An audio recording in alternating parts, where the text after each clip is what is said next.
Alhamdulillahirabbil alamin. Allahumma shalli ala Muhammad wa ala Muhammad. Bersyukur kita kepada Allah dengan mengucapkan alhamdulillah. Yang pertama saya ucapkan terima kasih kepada ibu-ibu dan bapak-bapak sekalian yang sudi menyempatkan waktunya hadir di sela-sela kegiatan kita atau di akhir kegiatan Lokakarya Pendidikan Sekolah Penggerak kita angkatan 11 di Bengkulu Utara.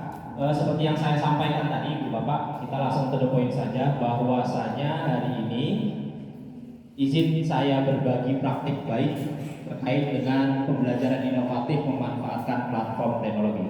Mengawalinya, kita mohon dengan hormat kepada Bapak Kepala Balai Guru Penggerak, Bapak Hendra Apriawan ST, untuk sedikit memberikan arahan motivasi kepada kita semua. Terima kasih Mas Raul.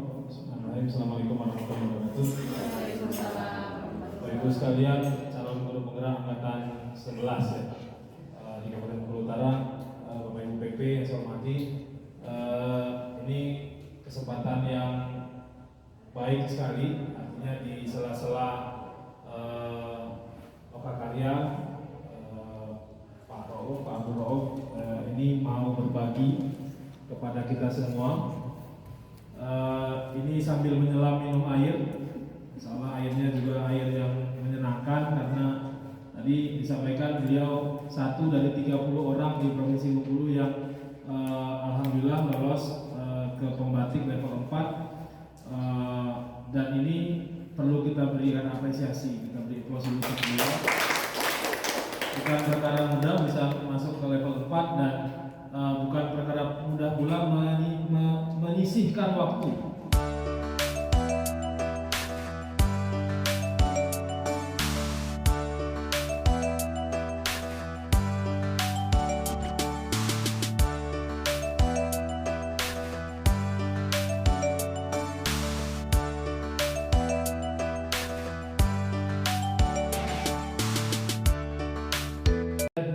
Jangan terlalu panjang dari saya aja, lebih baiknya panjangnya dari Pak Abdul, karena kalau saya ngomong akan ada habis-habisnya. Tapi sekalian intinya, ayo kita manfaatkan teknologi yang sudah diciptakan, teknologi yang sudah disiapkan. Mudah-mudahan niatnya baik, memudahkan Bapak Ibu sekalian, sehingga bisa memberikan pelayanan terbaik untuk siswa yang ada di kelas. Terima kasih. Assalamualaikum warahmatullahi wabarakatuh. Sekali lagi selamat untuk Mas Abdul Rauf. Saya akan berbagi tentang pembelajaran inovatif berdiferensiasi berbasis platform teknologi, namanya aplikasi Ruang Facility.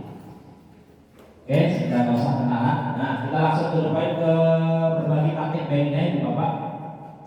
Yang pertama, Ibu Bapak, dalam berbagi praktik baik harus ada alurnya, namanya alur STAR: situasi, tantangan, aksi, dan refleksi. Nah, kita ke situasi, Ibu Bapak. Apa yang saya alami situasinya, Ibu Bapak? Saya sendiri merefleksi bahwa pembelajaran saya itu masih jarang sekali menggunakan media untuk pembelajaran yang bisa membantu peserta ini untuk mencapai tujuannya. Nah, pembelajaran cenderung bosan. Kemudian kesenjangan dan keberagaman kemampuan murid dalam matematika itu terlihat dari asesmen sumatif atau ulangan harian masih banyak yang rendah.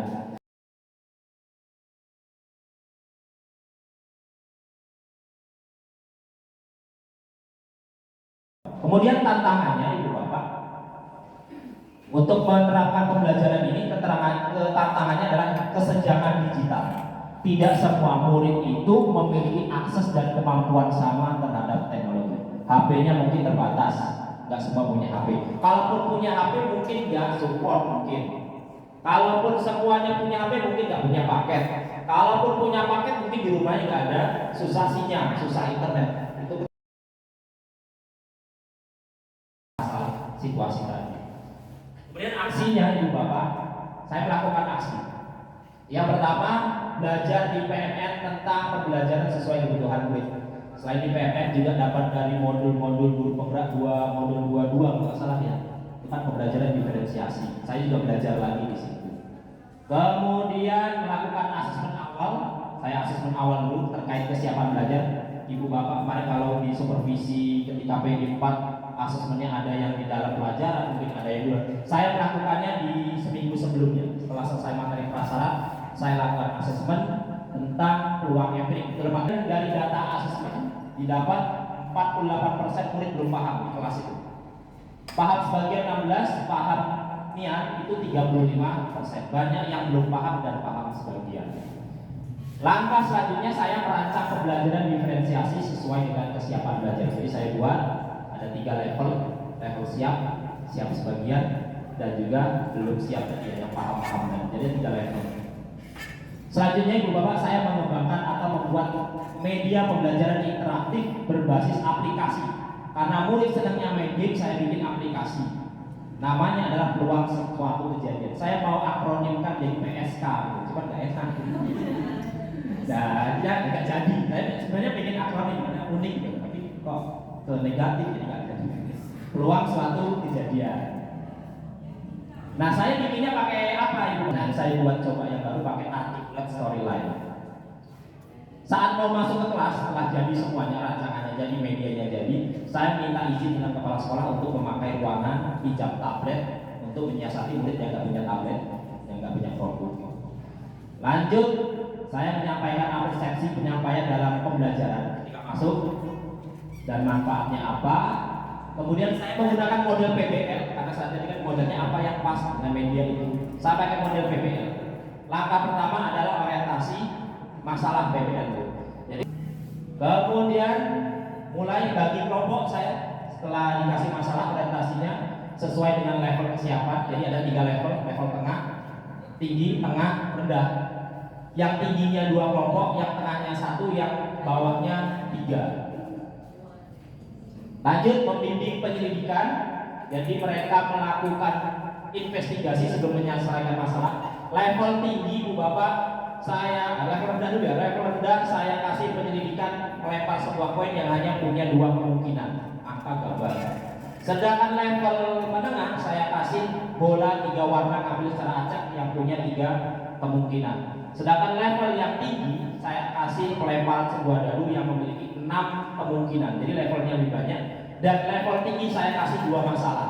Sedangkan level rendah dan menengah tadi hanya 1 masalah. Sudah masalahnya yang lebih dikit, kemudian proses penyelidikannya juga lebih sederhana.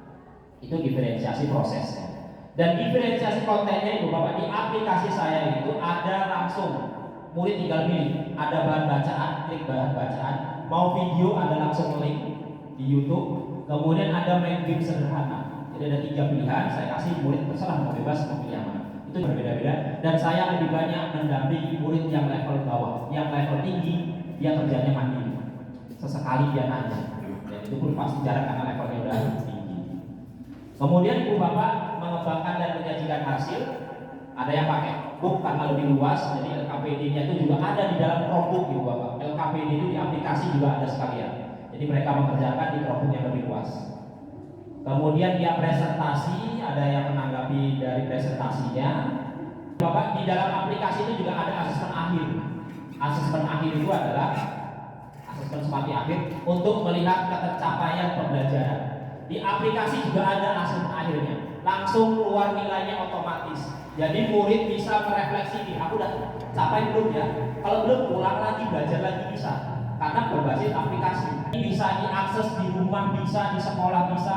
Ini sudah saya share ke mereka di H-2, H-3 sebelum belajar, sudah saya share.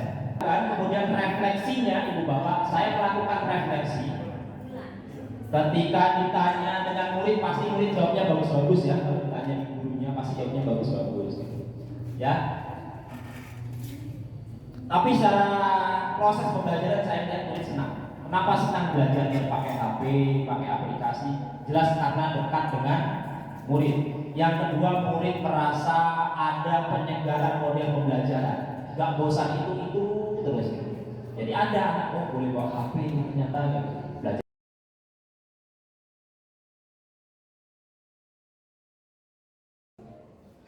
Oke, Ibu Bapak, itu sekilas bagi praktik baik saya. Yang jelas Ibu Bapak, saya sudah mendapatkan ini di modul atau di level 3, membuat media sendiri. Jadi media pembelajaran bisa video atau saya media pembelajaran interaktif pakai aplikasi. Kalau video Ibu Bapak bisa bikin pakai Canva. Saya yakin semua ini calon guru penggerak udah gak asing lagi dengan Canva bikin video. Kemudian juga pakai CapCut juga bisa ya dengan Cut. atau pakai MPI, pakai Canva tuh ternyata bisa juga media pembelajaran interaktif, sentuh-sentuh itu bisa, ya bisa juga gitu. Jadi kayak aplikasi juga jatuhnya. Kemudian Wordwall pasti udah ada yang pernah pakai. Genially, Lumi ini adalah buat aplikasi tapi secara online. Kalau ini Smart Art Creator dan Articulate Storyline secara offline.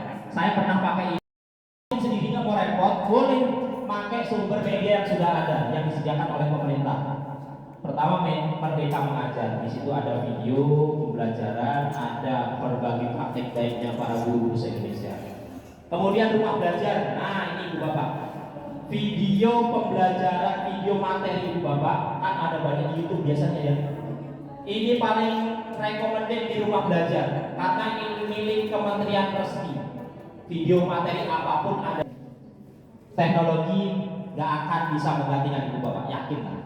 Kita tuh tetap menjadi apa ya, di dalam kelas itu menjadi yang utama daripada teknologi. Ya teknologi tidak bisa menggantikan guru, tapi guru yang nggak pernah menggunakan teknologi akan tergantikan.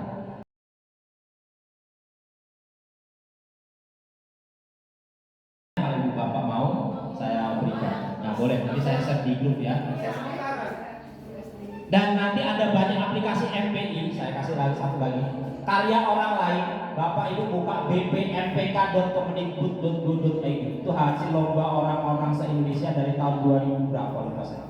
Banyak materinya, banyak mapelnya, ada jenjangnya, jadi kita bisa milih media pembelajaran interaktif berbasis aplikasi karya orang lain. Salah satu. Cukup, terima kasih Ibu Bapak ya. Saya rasa nggak ada umpan kembali atau diskusi. Terima kasih atas waktunya. Saya akhiri, assalamualaikum warahmatullahi wabarakatuh. Langsung ke ruang sidang.